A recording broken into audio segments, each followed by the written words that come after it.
to episode 62 of Piv's NXT Point of View podcast. My name is Bill Pivets. Before we get started with this week's review, I just want to wish Enzo Amore a speedy recovery. I don't know if you guys saw it at Payback on Sunday during the opening match, the Enzo and Cass against the Vaudevillains. Simon Gotch threw Enzo into the ropes very hard. Didn't give him a lot of room to brace himself. His head and neck hit the second rope. His head slammed on the mat, and his arm got wrapped up a little bit in the ropes as well. And then he just rolled to the outside. I don't think he was moving at that point. His arms kind of were like stretched out. It was very scary. The match was immediately stopped. They were giving us updates throughout the night, and they came to the conclusion that it was just a concussion. I know who would have thought that a concussion would be a good thing. And then he was dismissed from the hospital. They did pull him from all the events until like later this month, or like for the rest of the month. So he should be back, I think sometime in June, but that's best case scenario. Regardless, I just want to wish him a good recovery and hope to see him back in the ring soon. All right, this week, NXT, we had a lot going on. It was actually a mixed bag of stuff, which actually made for a nice episode. There wasn't a lot of squash matches, which could drag down an episode. There wasn't too many long matches, which could also bore an episode. So it was good ebb and flow of in-ring action. They did advertise last week that Austin Aries would be in action this week, so we did get to see him later on. But the show opened with Samoa Joe walking out to the ring. The crowd was chanting for him, and he said that what stands before you is a man who keeps his word. He said, just like death and taxes, he's inevitable. And he's putting the whole world on notice, and this is a new era in NXT. And if someone has a problem with Samoa Joe, that'll beat anyone up with it. And then someone's music started to hit. Everyone was looking around. They really didn't show anything on the screen. And then it turns out it was Eric Young. I know WWE and everyone spoiled it last week when he actually made his debut at the taping, but he got a nice reaction. The fans were chanting "Holy shit" and all that stuff. Tom Phillips called him one of the hottest free agents. I wouldn't go that far. He's a good athlete. He's a good in-ring hand, but calling him a top free agent, I think that's a little far. Then we got EY chants, but Eric Young said that you know me and I know you to Samoa Joe. He called Joe a wrecking machine and the baddest man in the land. He then said the only thing guaranteed is change, and that's what he plans on doing. And he pointed to Samoa Joe's NXT title and said he collects those. And I'm assuming he means titles, but I don't remember Eric Young being a glorified champion in TNA. Then again, I didn't watch much. I watched like maybe the 2006, 2008 era. So I don't know what titles he did. He might have been X Division. He might have been Tag Team. I'm not too sure. His voice also sounded really hoarse during this segment. I don't know if that's how Eric Young sounds. I don't remember many of his promos back then, but it just sounded like very raspy and like he either had strep throat or something. But anyway. They then stared at each other in the ring before Samoa Joe walked out. Joe had his mic still. He said that EY doesn't belong in the same ring as him, and next time he's going to beat his ass. I tweeted this when I first saw the announcement, but NXT is alive and well.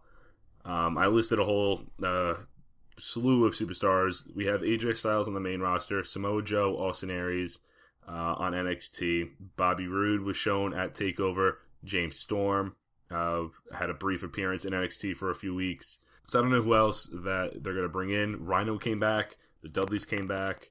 Yeah, so it's NXT. But other than that, I mean, like I said, Eric Young's a good person to have. He's a veteran. I heard somewhere or read somewhere that they're going to use him as like a player coach. He'll have some in-ring appearances, but more useful as a trainer in NXT, like the Performance Center. And that's a really good place for him, too. He's got a lot of experience. I just don't know what he can provide to NXT as far as being an on-screen character. There's a lot of people already. So him coming in, maybe a one-off here and there, but him coming in as like a main star of NXT, I don't really see that happening. First match was Tessa Blanchard against Nia Jax. First thought I had was, oh god, this is going to be a shit show. Tessa Blanchard, you heard my review a couple weeks ago when she debuted, wasn't the greatest. Nia Jax does not perform well with those with less experience, so this could be a car wreck waiting to happen. A little into the match, Tessa went for a crossbody, but Nia Jax slammed her down and then immediately followed it up with 2 elbow drops. She then hit another splash in the corner. She did one earlier in the match, and then pulled her out for a Samoan drop, and then followed that up with her leg drop off the ropes to get the win.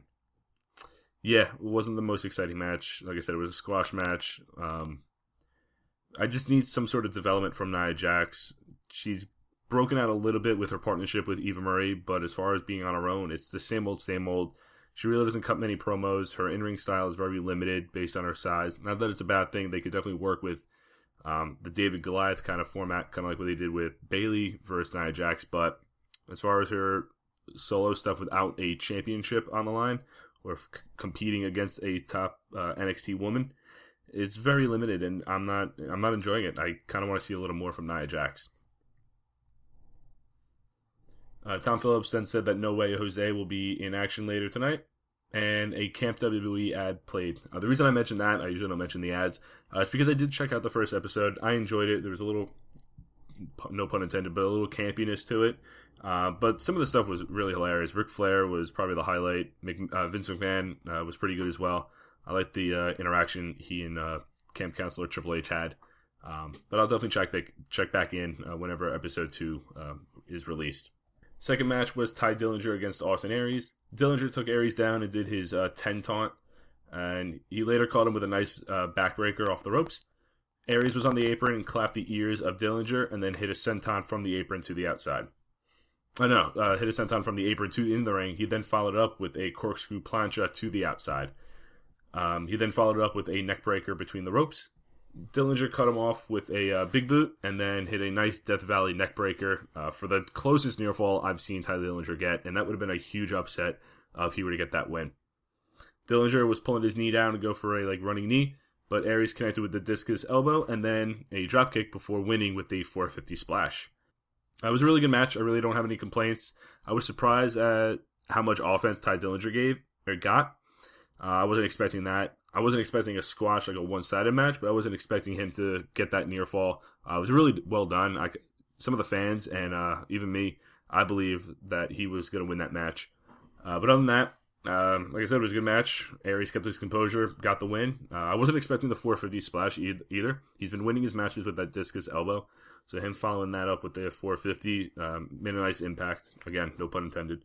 I kind of want to see him use that as his finisher more. The elbow kind of reminds me of the bullhammer from Wade Barrett, and it really didn't get over as a finisher. So that 450, the fans stood up for it. They were amazed. Similar to Neville's Red Arrow, those kind of maneuvers, you know that's going to be the finisher when they go up for the 450. We got highlights of the Revival's attack on the Hype Bros, and that the Hype Bros would get their revenge in a match, which was match number 3. There was a loud "Let's Go Ryder" chant. The Revival, I compared them to two pit bulls throughout most of this match. They were very aggressive, leaving little room for Zack Ryder to get space and to tag in Mojo. They were just all over him at the get-go. There was a very faint Mojo Jojo chant, which got a little chuckle out of me. Ryder was able to create some space, who tagged in Mojo Rawley. He took out both men, and at one point he was running perpendicular to Dash Wilder and then tackled him, kind of like Monty Brown from TNA. What do you call it? The Pounce, similar to that. Dawson got a blind tag, though, and they hit the Shatter Machine to get the win. And this is exactly what this match should have been. We had the attack and the promo from the Revival last week, and this was a good follow-up to that, showing that they mean everything that they say, and they want the NXT tag team titles back.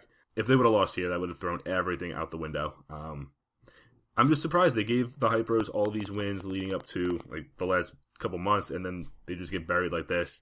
But like I said, the Hype Bros got a small hope spot with Mojo getting the hot tag, but it was all Revival. And like I said, I think a couple weeks ago, the rematch with them and American Alpha should be really good. I think it's gonna be. I don't know if it's gonna be at the next Takeover, which takes place in June, or they're just gonna do it on a random NXT episode. But the Revival, very aggressive, and I like their style. I like it a lot. Some random interviewer named Andrea, whatever, was interviewing Alex Riley. She mentioned that he will face Nakamura next week. He cut her off because he doesn't know what strong style was. He said that Nakamura is a tenth of his size and half as strong. And then at that, as soon as he said that, I kind of tuned him out because I don't know if he believes this, but the guy's talking out his ass. But you do you, Riley. Go Rage. Fourth match was No Way Jose against Noah something. I really didn't get his name. They didn't introduce him either, so I kind of just picked up what the announcers or what the commentators were saying.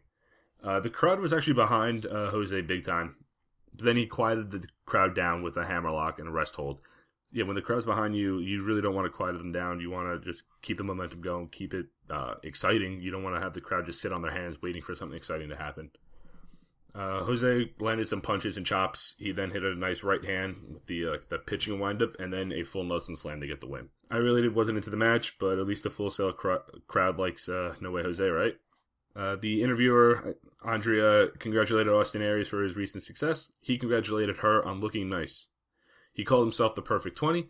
He said he's had a nice start, but there's something missing, something seems off. And then he finished the interview by saying he's going to go eat his banana and walked off. We got a Finn Balor vignette saying that he returns to NXT next week. And the main event of tonight was Samoa Joe versus Eric Young. And why are they doing this match tonight? I didn't mind. It was a good main event. But I couldn't tell if this was like 2007 Impact or NXT. They exchanged some punches for a little bit. EY connected with a nice neck breaker, but Joe grabbed Eric Young by his head and tossed him over the top to the outside. He then dove through the ropes and connected with a forearm smash, which led to the first commercial break.